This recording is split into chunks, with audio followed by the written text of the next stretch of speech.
পটল দিয়ে তো অনেক রেসিপি খেয়েছেন, তবে এই রেসিপিটি একবার তৈরি করে দেখুন। এতটাই ভালো হয় এই রেসিপি থাকলে আর কিন্তু কিছুই লাগবে না। আর মার্কেটে গেলে দেখবেন আবারও পটল নিয়ে আসছে। নমস্কার বন্ধুরা, রিমঝিম রান্না ডায়েরিতে আপনাদের সবাইকে জানাচ্ছি স্বাগত। তাহলে দেরি না করে চলুন দেখে নিই আজকের রেসিপিটি। আজকের এই রেসিপিটি তৈরি করার জন্য আমি এদিকে 500 পটল নিয়ে নিয়েছি। আর পটলগুলোকে আধা আধা খোসা ছাড়িয়ে ধুয়ে পরিষ্কার করে নিলাম আর দুই মাথাটা চিড়ে নিলাম। এবারে এদিকে একটা কড়াইতে সর্ষের তেল গরম হতে দিয়েছি। এই তেলে হাফ চামচ লবণ আর হাফ চামচ হলুদের গুঁড়ো দিয়ে এই পটলগুলোকে একটু দেব আর লাল লাল করে ভেজে নেব। সমস্ত পটলগুলোতে কড়াইতে দিয়ে দিয়েছি পটলগুলোকে। এবারে নাড়াচাড়া দিয়ে পটলগুলোকে একটু ভেজে নিতে হবে। তবে খুব বেশিক্ষণ ভাজা যাবে না, শুধুমাত্র একটা কালার আসা পর্যন্তই ভেজে নিতে হবে। পটলটা ভাজা হতে থাক, এদিকে আমরা একটা মশলা রেডি করে নিচ্ছি। এদিকে একটি বাটিতে নিয়ে নিচ্ছি হাফ চামচ হলুদের গুঁড়ো, হাফ চামচ ধনিয়া গুঁড়ো, হাফ চামচ জিরা গুঁড়ো আর 1 চামচ পরিমাণ কাশ্মীরি লাল লঙ্কার গুঁড়ো। কাশ্মীরি লাল লঙ্কার গুঁড়োটা অপশনাল, এখানে আমি কালারের জন্য দিলাম।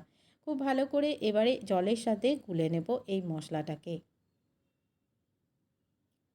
মশলাটাকে গুলে নিয়ে এক সাইডে রেখে দিচ্ছি। এদিকে পটলটাও ভাজা হয়ে গেছে, সুন্দর একটা কালার চলে এসছে। এর বেশি কিন্তু আর পটলগুলোকে ভাজবো না, নামিয়ে নিচ্ছি। পটলটাকে নামিয়ে নিলাম। এদিকে একটা মশলা রেডি করে নিচ্ছি। মশলার জন্য এদিকে মিক্সি জারে দিয়ে দিচ্ছি 4টি কাঁচা লঙ্কা, দিয়ে দিচ্ছি কয়েক টুকরো আদা, কয়েকটা গোটা রসুন, দিয়ে দিচ্ছি অর্ধেকটা পেঁয়াজ, একটা পেঁয়াজের অর্ধেকটা নিয়ে নিয়েছি। আর দিয়ে দিলাম 8 থেকে 10টা কাজু বাদাম আর 2 চামচ পরিমাণ দিয়ে দিলাম সাদা তিল। এবারে পেস্টটাকে তৈরি করে নেব। এদিকে ওই কড়াইতেই আমি দিয়ে দিচ্ছি হাফ চামচ গোটা জিরা আর কয়েকটা গোটা গরম মশলা। এখানে দারচিনি আর এলাচ আছে। খুব ভালো করে এগুলো একটু ভেজে নিচ্ছি। এবারে যে মশলাটা গুলে রেখেছিলাম সেটা এখানে অ্যাড করে দিলাম, দিয়ে কিছুক্ষণ একটু কষিয়ে নিতে হবে। 1-2 সেকেন্ড একটু কষিয়ে নিয়েই যে বাটা মশলাটা রেডি করেছি সেটাও এখানে দিয়ে দিচ্ছি। বাটিটা ধুয়ে একটু জল দিয়ে দিলাম। খুব ভালো করে কিন্তু এবারে মশলাটাকে কষিয়ে নিতে হবে, যতক্ষণ না মশলা থেকে কাঁচা গন্ধটা চলে যাচ্ছে আর একটু তেল ছেড়ে দিচ্ছে। মশলা কষানোর উপরেই কিন্তু রান্নার টেস্টটা দ্বিগুণ বাড়বে। তার জন্য অবশ্যই সময় নিয়ে মশলাটাকে একটু কষিয়ে নিতে হবে। খুব ভালো করে নাড়াচাড়া দিয়ে মশলাকে একটু কষিয়ে নেওয়ার পরে এখানে আমি 2 চামচ পরিমাণ দই দিয়ে দিলাম।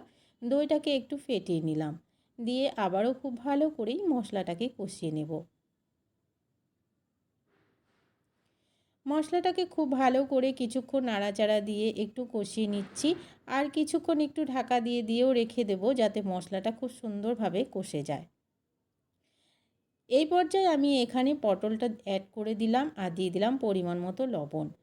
পরিমাণ মতো লবণটা দিয়ে দিলে পটলটা খুব তাড়াতাড়ি সেদ্ধ হয়ে যাবে। খুব ভালো করে পটলের সাথে মশলাটাকে একটু মিশিয়ে নিয়ে ঢাকা দিয়ে রেখে দিচ্ছি 5 মিনিটের জন্য।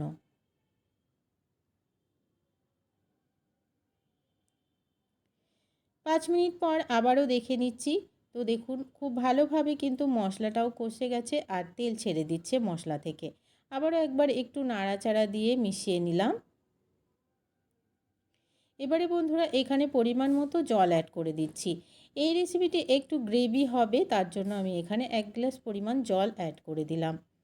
জলটা দিয়ে খুব ভালো করে নাড়াচাড়া দিয়ে মিশিয়ে নিলাম। আবারও কিছুক্ষণ ঢাকা দিয়ে দিচ্ছি, পটলটা যেন একটু সেদ্ধ হয়ে যায়। কিছুক্ষণ পর ঢাকাটা সরিয়ে দেখে নিচ্ছি পটলগুলো খুব ভালোভাবে সেদ্ধ হয়ে গেছে। এই পর্যায়ে আমি এখানে দিয়ে দিচ্ছি হাফ চামচ গরম মশলার গুঁড়ো আর দিয়ে দিচ্ছি একদমই অল্প পরিমাণে চিনি, যেন মিষ্টির ব্যালেন্সটা খুব ভালো হয় আর টেস্টটাও ভীষণ ভালো হয়। খুব ভালো করে নাড়াচাড়া দিয়ে মিশিয়ে নিলাম। রান্নাটা প্রায় রেডি হয়ে গেল। ঢাকা দিয়ে রেখে দিয়েছিলাম কিছুক্ষণ। গ্যাসের ফ্লেমটাকে বন্ধ করে এখানে আমি হাফ চামচ পরিমাণ ঘি দিয়ে নাড়াচাড়া না দিয়ে ঢাকা দিয়ে রেখে দিচ্ছি। রান্নাটা একদমই রেডি হয়ে গেল। রান্নাটি ভালো লাগলে একটি লাইক শেয়ার করে দেওয়ার অনুরোধ রইল। নতুন বন্ধু চ্যানেলে নতুন এসে থাকলে চ্যানেলটিকে সাবস্ক্রাইব করে পাশে থাকার অনুরোধ রইল। আজকের রেসিপি এখানে শেষ করছি। দেখা হচ্ছে পরবর্তী রেসিপিতে। ততক্ষণ পর্যন্ত সবাই ভালো থাকবেন, সুস্থ থাকবেন। আজকের মতন টাটা।